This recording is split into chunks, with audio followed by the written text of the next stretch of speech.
اور ہم دونوں طرح کے حالات میں خاصا کلیدی کردار ہے۔ پاکستان کی آرمی ایویشن کے اسکواڈرنز طیاروں، ہیلی کاپٹرز اور ڈرون سے لیس ہیں۔ ایئر فورس اور آرمی ایویشن میں کیا فرق ہے؟ اس کے علاوہ ایویشن کور کس کے ماتحت ہے اور اس کے کام اور ذمہ داریوں پر بات کریں گے۔ So let's start.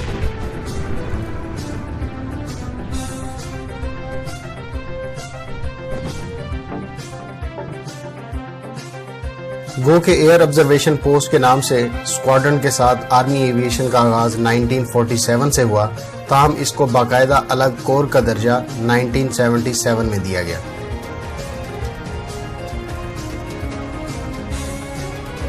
'47 میں ایئر آبزرویشن اسکواڈرن پاکستان کے حصے میں 4 آسٹر ایروپلین آئے، جن کو لاہور میں پنجاب باؤنڈری کمیشن کی سپورٹ میں ڈپلائی کیا گیا۔ ان کو بعد میں چکلالہ بھیج دیا گیا۔ آرمی ایویشن کی پہلی اہم انڈکشن یا شمولیت 1958 میں L-19 اور OH-13 کی صورت میں دیکھنے کو ملی، جو امریکہ سے پاکستان کو ملے۔ 1960 میں فرانس سے ایلیوٹ اور روس سے MI-8 حاصل کیے گئے، تاہم اس نئی اور بڑے پیمانے پر شمولیت کو لے کر پائلٹس کی انڈکشن کو دوسرے کامبیٹ یونٹس کے لیے بھی اوپن کر دیا گیا، جو اس سے پہلے صرف آرٹلری سے کی جاتی تھی، اور آخر کار آرمی ایویشن کو 1977 میں باقاعدہ ایک الگ کور کا درجہ دے دیا گیا۔ دوستو، اس کے بعد اگلا اہم سنگ میل 1978 میں فرانس سے پیوما کارگو ہیلی کاپٹر کی شمولیت کی صورت میں عبور کیا گیا۔ آرمی ایویشن میں پہلے لڑاکا ہیلی کاپٹر کے حوالے سے 1985 میں امریکہ سے خریدے گئے 20 کوبرا ہیلی کاپٹرز کی شمولیت تھی۔ اس کے بعد 90 کی دہائی میں روس سے حاصل کردہ MI-17 ہیلی کاپٹر آرمی ایویشن کے فلیٹ میں شامل کیے گئے۔ آج الحمدللہ پاکستان کی آرمی ایویشن ایک قابل قدر فلیٹ کے ساتھ جنگ اور امن دونوں طرح کے حالات میں اپنا کردار بخوبی نبھا رہی ہے۔ ویورز، آرمی ایویشن اور پاکستان ایئر فورس حالانکہ دونوں ہی فضا میں پرواز کرنے والے آبجیکٹ سے ڈیل کرتے ہیں، تاہم دونوں کی ذمہ داری اور کام ایک دوسرے سے مختلف ہے۔ ایئر فورس افواج پاکستان کا ایک مکمل شعبہ ہے جو عسکری اعتبار سے ملک کی تمام فضائی سیکیورٹی اور وارفیئر سے متعلق معاملات کو ڈیل کرتی ہے، جبکہ آرمی ایویشن فوج کے ایک سیگمنٹ یا حصے کو ڈیل کرتی ہے، جس میں کمانڈوز اور فوج کے دیگر سپاہیوں کی چھوٹے پیمانے پر نقل و حمل، دوران جنگ میڈیکل سپورٹ اور انخلاء، اسلحہ اور ساز و سامان کی ترسیل کے علاوہ کلوز ایئر سپورٹ وغیرہ شامل ہیں۔ آرمی ایویشن کے کام اور ذمہ داریوں پر آگے چل کر ہم تفصیلاً بات کریں گے۔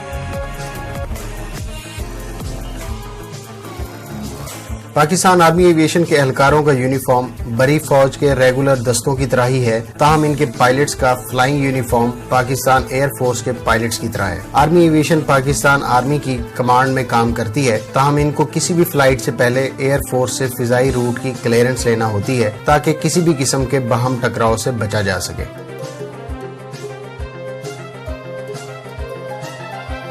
دوستو، پاکستان آرمی ایویشن کے کام یا ذمہ داریوں کو مندرجہ ذیل 4 حصوں میں تقسیم کیا جا سکتا ہے، جس کو یہ اپنے سنگل انجن فکسڈ ونگ جہازوں، ڈرونز اور ہیلی کاپٹرز کے ذریعے سر انجام دیتی ہے۔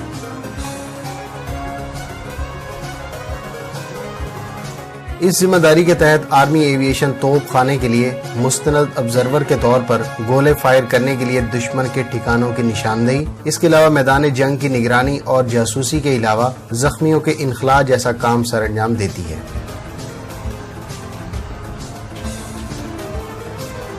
ویورز، کارگو ایویشن سپورٹ بنیادی طور پر MI-17 پیوما اور بیل 412 ہیلی کاپٹر سے سر انجام دی جاتی ہے۔ اس ذمہ داری کے تحت آرمی ایویشن سپاہیوں، بھاری ہتھیاروں اور دیگر ساز و سامان کو خطرناک علاقوں میں پہنچانے کا کام سر انجام دیتی ہے۔ اس کے علاوہ دفاعی اور جارحانہ دونوں طرح کے ہیلی بورن آپریشنز میں مدد کے علاوہ اگلے مورچوں پر ایندھن بھرنے اور ویپنز کی دوبارہ تنصیب کے لیے آرمی ایویشن کے لڑاکا گروپ کی سپورٹ بھی اس کی ذمہ داریوں میں سے ایک ہے۔ مزید برآں الیکٹرانک وارفیئر آپریشنز کے لیے بھی کارگو ایویشن سپورٹ کو استعمال میں لایا جا سکتا ہے۔